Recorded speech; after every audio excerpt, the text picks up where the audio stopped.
नमस्कार साथियों, आप सभी का तहे दिल से स्वागत है हमारे इस विशेष पॉडकास्ट एपिसोड में।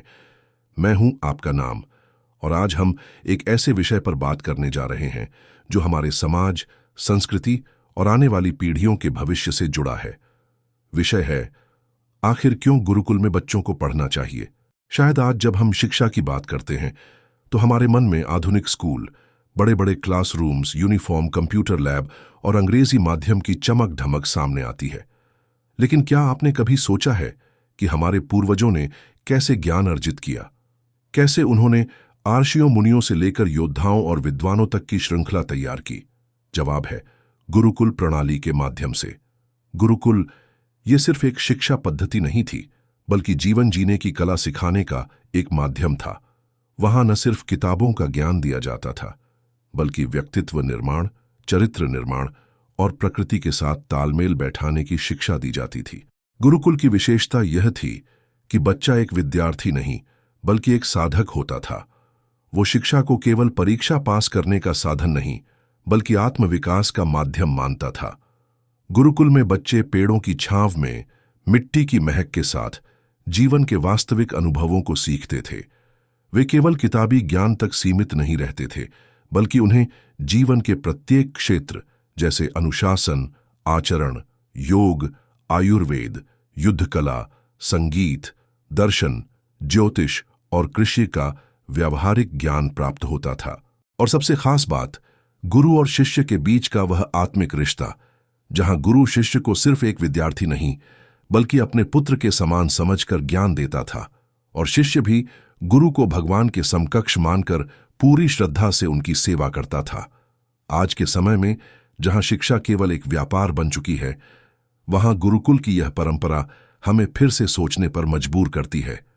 क्या हमें अपने बच्चों को केवल डिग्रियों की दौड़ में झोंक देना चाहिए, या उन्हें एक संपूर्ण इंसान बनाने की दिशा में काम करना चाहिए? गुरुकुल में शिक्षा का उद्देश्य केवल रोजगार पाना नहीं था, बल्कि जीवन को समझना, समाज के लिए उपयोगी बनना और अपने भीतर की शक्तियों को पहचानकर उनका सदुपयोग करना था। वहां ज्ञान को सच्चा मानवीय गुण माना जाता था और हर विद्यार्थी को सिखाया जाता था, सत्यम वद, धर्मम चर। गुरुकुलों में विद्यार्थियों को निस्वार्थ सेवा, दया, सहनशीलता, संयम और त्याग जैसे मूल्यों की शिक्षा दी जाती थी। उन्हें यह बताया जाता था कि जीवन का उद्देश्य केवल स्वयं का सुख नहीं, बल्कि समस्त जीवों का कल्याण है। आज जब हम देखते हैं कि बच्चे तकनीक के आभासी संसार में उलझ चुके हैं, जहां रिश्ते मोबाइल की स्क्रीन तक सिमट गए हैं, वहां गुरुकुल की प्रणाली एक नई रोशनी की तरह नजर आती है। गुरुकुलों में बच्चों का संपूर्ण विकास होता था, शारीरिक, मानसिक, भावनात्मक और आध्यात्मिक। सुबह ब्रह्म मुहूर्त में उठना, ध्यान करना, योग करना, गुरुओं की सेवा करना, ये सब केवल आदतें नहीं, बल्कि जीवन के स्थायी संस्कार बन जाते थे। और इन संस्कारों की शक्ति को हम इतिहास में देख सकते हैं, चाहे वह श्री राम हो, जिन्होंने गुरु वशिष्ठ से शिक्षा ली, या अर्जुन हो, जिन्होंने गुरु द्रोणाचार्य से युद्ध कला सीखी, या फिर चाणक्य, जिन्होंने चंद्रगुप्त को न केवल राजा बनाया, बल्कि एक महान शासक का निर्माण किया। गुरुकुल में शिक्षा निःशुल्क होती थी। वहां ना कोई फीस थी, ना कोई किताबों की लंबी लिस्ट। वहां शिक्षा एक तपस्या थी, गुरु और शिष्य दोनों के लिए।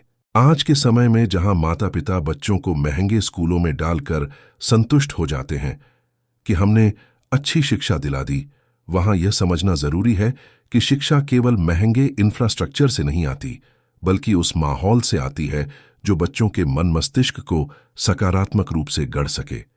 गुरुकुल बच्चों को केवल डॉक्टर, इंजीनियर या आईएएस नहीं बनाते थे, बल्कि उन्हें ऐसा इंसान बनाते थे जो सत्य, सेवा और समर्पण के मार्ग पर चले। और सोचिए, क्या यही नहीं चाहिए आज की दुनिया को? ऐसे इंसान जो नफरत की नहीं, प्रेम की भाषा बोले, जो भोग की नहीं, योग की राह पर चले, जो केवल खुद के लिए नहीं, समाज के लिए जिए। गुरुकुल में शिक्षा अहं को खत्म करके हम को जन्म देती थी। वहां प्रतियोगिता नहीं, सहअस्तित्व सिखाया जाता था। वहां नंबरों की दौड़ नहीं, बल्कि ज्ञान की गहराई मायने रखती थी।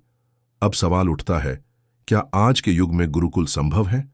जवाब है हां, बिल्कुल है। देश के कई हिस्सों में आज भी पारंपरिक गुरुकुल चल रहे हैं, जहां आधुनिक विषयों के साथ साथ वैदिक ज्ञान और भारतीय संस्कृति की शिक्षा दी जा रही है। जरूरत है तो बस उस सोच की जो अपने बच्चों को सिर्फ कमाने वाला इंसान नहीं बल्कि एक अच्छा इंसान बनाना चाहती है।